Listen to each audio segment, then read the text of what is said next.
Welcome back to the channel. As some of you know, this weekend I ran a 1:16 half marathon, and just saying that feels surreal to say. Over the last 3 years, I've been able to make so much progress, and I started with not even being able to run a mile. I remember going out for a mile run and my hands were on my knees. I was breathing like a dog. I was fighting for my life, and at the time I was signed up for my first marathon. And I just thought in my head, how the hell am I going to make this happen? But over the years, through just so much hard work and trusting the process, I've been able to take so much time off my half marathon and marathon.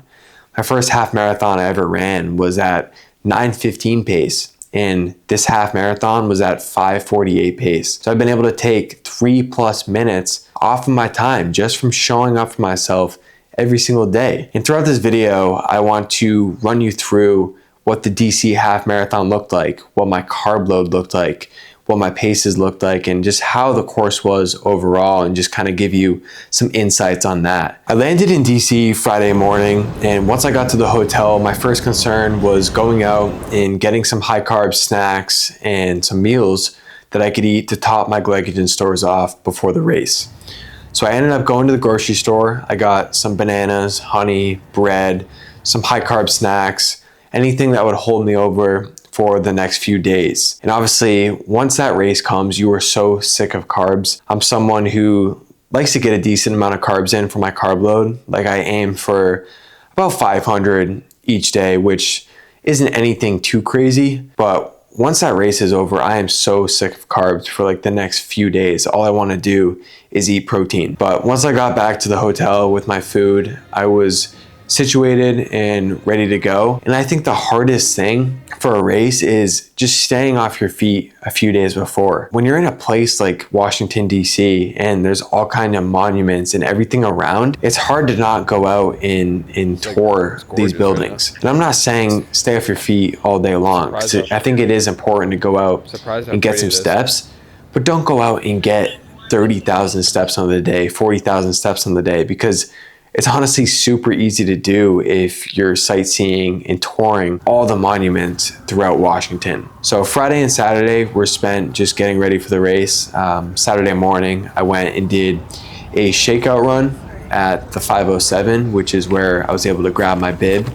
So I did 3 miles there. I just took it super easy, nice light pace. And I noticed that the weather was definitely warmer than what I was used to. I live in New Hampshire, so I'm used to a lot colder mornings and not much humidity, especially now in the fall. It's like 50, 55 degrees in the morning. And I think on race start, it was almost 63 degrees. During the shakeout, I definitely noticed that the weather was already starting to get to me. Like when we did the shakeout, it was 75 degrees and it felt just really hot. So that was something that I kind of took into consideration. But once the shakeout was over, we went back for the day, made sure to get a high carb dinner. We went out to a pizza spot and just really stayed off my feet the rest of the day and was getting prepped for race day morning. Race day morning started at 4 a.m. just to make sure I had an ample amount of time to get prepped and get my mind ready for what was to come. So once I got up at 4, the first thing that I did was I went and took a hot shower and then got my whole entire outfit on. And a tip that you guys can take is to lay out everything the night before. Lay out your socks, what shoes you're wearing, the shorts, the shirt. Make sure everything's charged, your Garmin or whatever watch that you use, and make sure your headphones are ready to roll. Another tip is make sure you put your bib on your shorts or your shirt the night before, because I'll tell you, playing around with that in the morning is never fun. So just make sure that that's ready to go, and that's just one thing that you won't have to stress about on race day morning. So after that, it was time to start fueling. And I like to start fueling about 2.5 hours out before a race. So that gives my stomach time to digest. That way I can use the bathroom a few times. Don't make the mistake of eating 30 minutes out, because you will feel bloated and you will have to use the bathroom. So 2.5 hours out, I ate 2 pieces of sourdough with honey, and then I had 2 scoops of G1M Sport. One of those being G1M Sport Plus, which has 150 milligrams of caffeine. And it was my second time using it. I used it in a long run just to make sure it agreed with my stomach, but I really liked it. It had caffeine in it, like I said, and it's just something that I don't usually play around with. I used to just drink 1 cup of black coffee and it just didn't agree with my stomach. And I felt like I needed a little more energy and more caffeine. So it was honestly the perfect boost that I needed. But once I fueled, I ended up going to the bathroom a few times. You always got to make sure you do your business and get that done. But after that, I was ready to roll and we went to the race about an hour and 15 minutes out. Once we got to the race, I always like to do a few mile shakeout before. And this is optional. If you're going to run your first ever half marathon, then I wouldn't say go run a 2-mile warm up. I'm used to this distance, so I like to get at least 2 miles to get my heart rate a little bit elevated. I ended up doing, I think it was a 4-mile shakeout. I got lost. I was trying to find a different bathroom because the porta potty lines were just crazy and I barely made it to the start line. It was pretty chaotic. You know, my heart rate was just elevated right from the start because I made it by a minute and I thought the race started at a different point and I was in line facing the wrong way. And I found out that those were people shooting for a 3-hour half marathon. So I had to go way to the front of the corral, made it by 1 minute, and ended up doing a 4-mile shakeout before the race, which isn't ideal. I mean, 2 to 3 miles is fine, but I think 4 miles is definitely a little much. In the corral, I was already dripping sweat, so it was already pretty hot. It was like 64 degrees. It just wasn't the best start. But once the gun went off, it was a lot less chaotic. I was able to kind of get in a rhythm and in a zone. I was able to start chipping off miles. And the main goal for me was to start at 5:46, 5:47, 5:48 pace and kind of see how I felt throughout the race. And I felt really good to start and I knew that the heat was going to catch up with me. I'm not a good runner in the heat and I know that. Once it starts getting hot and once that humidity gets to me, it kind of zaps my system and I really start slowing down. I mean, it didn't happen too bad during this race, but I definitely had to adjust a little bit. Mile 6 was kind of that moment. You have that oh shit moment during these races and you're like, man, did I go out too fast? Like, what did I get myself into? You're hurting, you're in pain, and you just start questioning mentally if you can even complete this race. But I was able to finish in an hour, 16 minutes. And half marathons will always be tough. It's just, you're going almost all out. My heart rate was 171 average. And for me, that is a push. I was pushing really hard. I was giving it my all. I was giving it a massive effort and I couldn't be happier with the time that I got. Let me run you through what my splits were throughout the whole entire race. So mile 1 was 5:45, mile 2, 5:45, 5:46, 5:44, 5:43, 5:40. So you could tell I went out pretty hot and mile 7 is when I started to pay for it. I went out a little too fast, I think, in my opinion. From mile 7 on was 5:49, 5:52, 5:58, 5:54, 5:55, 5:59, and mile 13 was 5:46, and the last 0.2 was 5:04. And as you see, I'll put up the finishing video. I was able to finish really strong. I think that's a good viewpoint. If I can finish the race all out and just give the last final push, then I'm happy with it. I think this was a great indicator of where I'm at and what I still need to work on going into CIM. I'm about 11 weeks out from my first 240 marathon attempt, and that was just a big win. It was a big confidence booster in that heat and in that weather.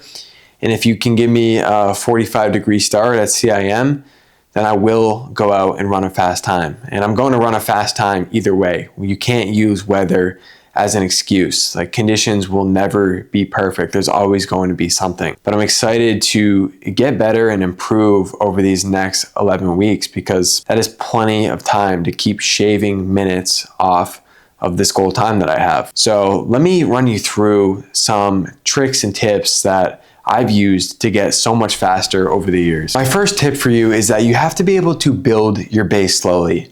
And most people, they can't commit to the process and they can't trust the work that they put in. They want things quickly. They want to be able to run a massive PR in a month or a few weeks of training. And that's just not how it works. And the sooner that you realize that, the better off that you're going to be. You'll be able to make much faster gains if you just trust the process. This is going to take years on end. This isn't going to be a few month journey. And I know some of you don't want to hear that. For me, it's been a slow build. I started with 1,200 to 1,300 miles my first year running. And then the next year I doubled that, which you could say that was definitely risky, which it definitely was, but it paid off. I went from 1,300 miles to 2,600 miles, and this year will be well over 3,000 miles in my third year of running. But if I would have went out and shot for 3,000 miles on my first year running, I 100% would have gotten injured. I would have gotten a stress fracture, and I probably wouldn't be running to this day. But you have to be able to just trust the process and show up for yourself every single day and build that base. So that way you're not getting injured. That is the biggest thing in running, is that people do too much too soon. They get injured, and then that leads to inconsistency and them not being able to stay consistent throughout their prep. A 10% increase every single week is fair, so that way you're not getting injured. And just have these phases where you're pushing hard for a few months and then back off and focus on strength and reduce your mileage. You're not going to be in peak training throughout the whole entire 12 months of the year. And that's something that you have to take into consideration. But over the next few years, just commit to building a very strong base and you will become a much stronger runner. My next tip for you is to build out a plan. Stop running random miles throughout the week at random paces that don't align with your goals. And if you're looking to just have fun with running and enjoy the process, then surely you do you and go out and enjoy it. But if you're actually looking to PR your half marathon or your marathon, you have to have some sort of a structured plan. And I guess it all starts with setting a goal. What are you shooting for? Are you shooting for a sub-3 marathon? Are you shooting for a 3:30 marathon? Really, your plan is all dependent on that goal. So for me, when I was shooting for a sub-3, I knew that my race pace was going to be 6:50. And I also knew that my recovery miles were going to be a 9-minute pace, and that my half marathon pace was obviously going to be quicker than 6:50 per mile. That's just important stuff that you need to know. Your week should be structured with easy runs. You should be doing tempo and interval sessions, and you should also be doing one long run every single week. And that can be structured as an easy long run, or when you get closer to race day, you should have marathon pace in there, a 3x4, a 3x3.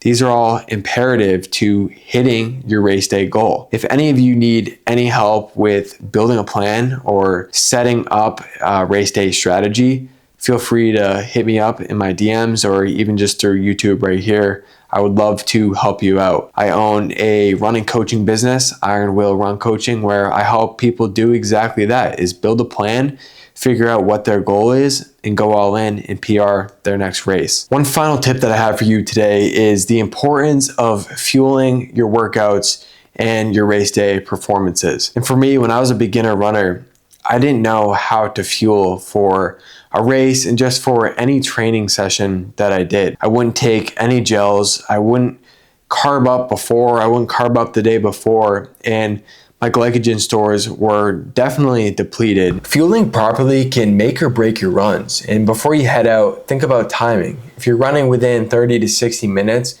you can go and eat like a small snack, like a banana, toast with honey, or a granola bar, which is perfect.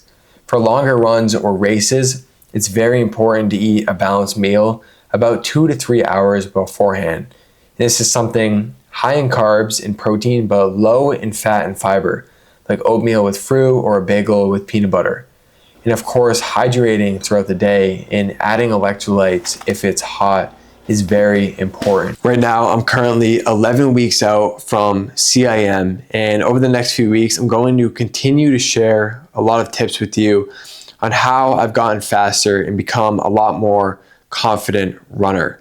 But if you enjoyed this video, if you've enjoyed this channel so far, please subscribe, and I will see you next week.